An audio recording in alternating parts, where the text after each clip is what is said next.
Hey guys, it's me, your favorite guy, Rowdy. Rowdy. Row.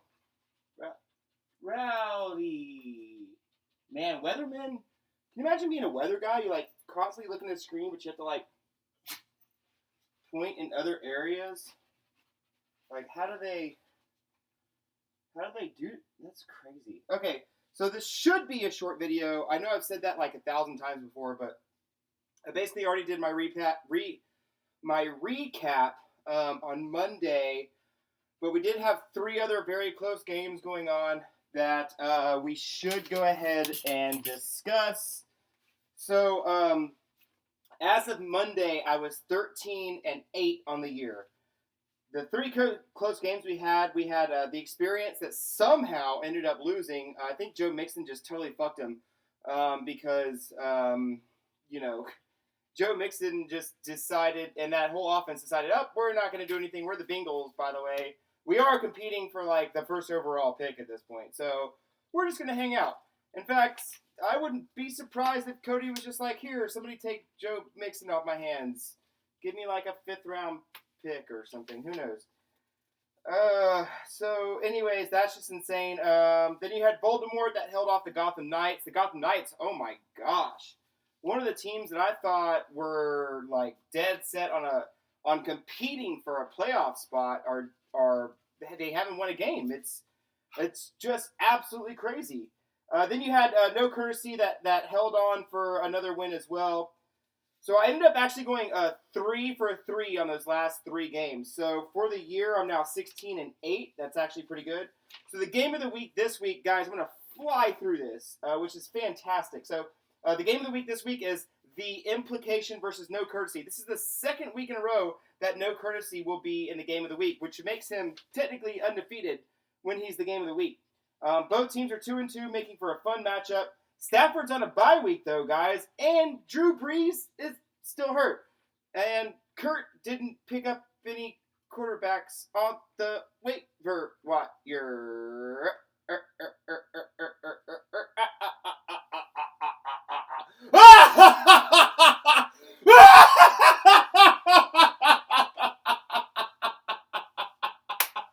So if you have a quarterback, oh man, just throw it to him for like a pick, because Lord knows there ain't anything on there. He might get lucky. He might get a good hit, like a sleeper pick or something. But when you're in a 12-team league, most people have 2 quarterbacks.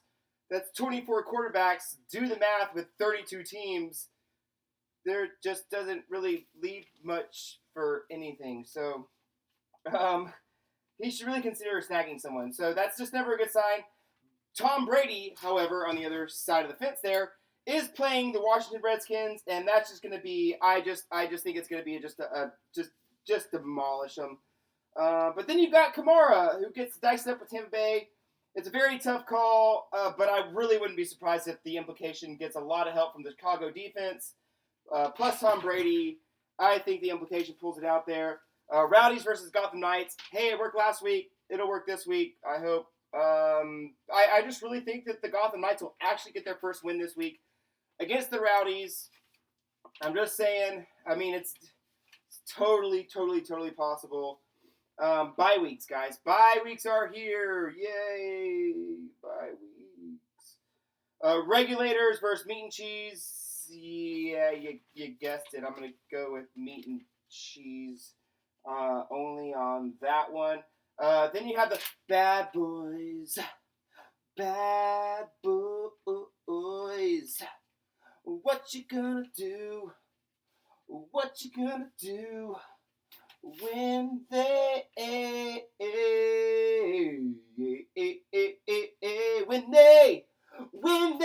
come?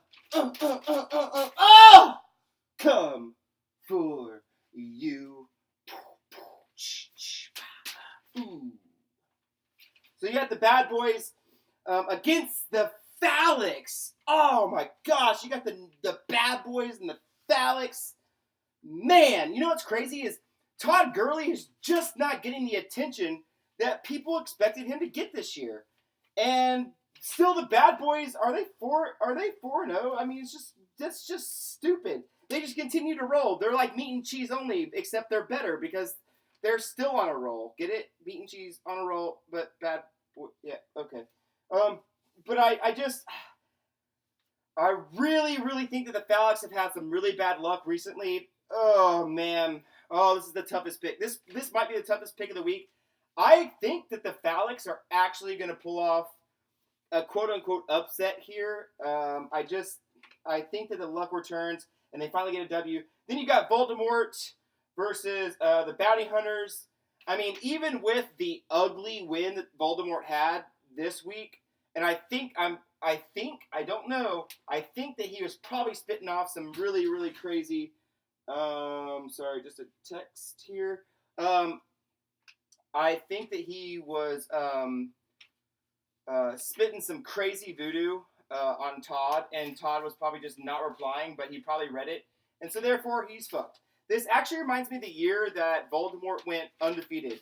It was like an every week thing. He was just sending this stupid voodoo shit every single freaking week. Guys, it's getting out of control. I keep warning you guys, all right? And I want to say other words, but you never know when one of y'all's little hoodlum-ass little children are running around. They might hear Uncle Rowdy freaking saying freaking something. And I want to say something other than freaking for once. Frickin' frick. But then you got Yuri on the channel, so I definitely have to keep the language down because Lord knows that dude's vocabulary is very, very small. And so is his mindset. He acts like a child. So he's like, we're all up here, and Yuri's like, probably like down here. He did get destroyed by the Rowdies this week. Who gets destroyed by the Rowdies at this point? The team is absolutely terrible. So there's that. And maybe the Yuris aren't as good as we thought they were. But we did say at the beginning of the year, Yuri, if you don't make the playoffs, it's your fault.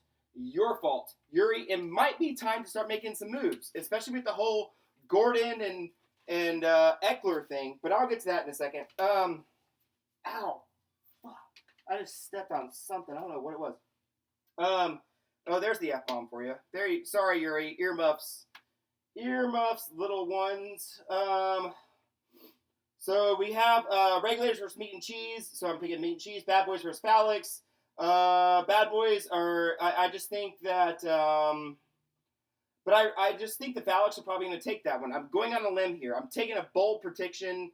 It could be the Bad Boys, but I'm going to take a bold prediction here, and I'm going to say the Phalanx. I just don't see the Phalanx only winning one game out of 5. I just don't see it. I don't see it, and correct me if I'm wrong. I don't have everything in front of me. I think they have only won one game. Then you've got Voldemort versus the Bounty Hunters. Then you've got the ugly win, the voodoo. Oh, yeah, I kind of went through that already. I think Zeke is going to put up some banging numbers on Green Bay. Hopefully that happens on Sunday. And then on the flip side, I think Julio Jones also does too, so that's a tough call. I think this is going to go Voldemort again, and a very close one. And Voldemort is going to go to. I put 4-0, but should it be 5-0? I think 5-0 is actually correct. Then you got the Experience versus the Urinators. I have been struggling with this matchup. Oh man, this game probably should have been the game of the week, just because of how close I really think it's going to be. Yuri didn't have a strong week. The Experience didn't have a strong week. Both have proved that they can score a lot of freaking points. But now with Eckler and the whole Gordon thing, and who knows how that works out. I just think the Experience get a win here. I think Joe Mixon steps up. I think Joe Mixon gets things going this week. I'm just going to lean on the Experience. I'm going to take the Experience, even though it hurts me just a little bit. It's such a tough call. I'm going to go with the Experience because I like them better. So that's all I got. All right, guys. First of all, anyone that's beat me, with all due respect, I hope that you find a hooker with herpes on their butthole and you tongue punch their fart box. And that's all I gotta say to you. So just lose to me, and nothing bad will happen to you. So there's that. Holla, holla, holla for $1. Baltimore, don't worry. I don't want Dez anymore. So It's all good now, man. I don't want him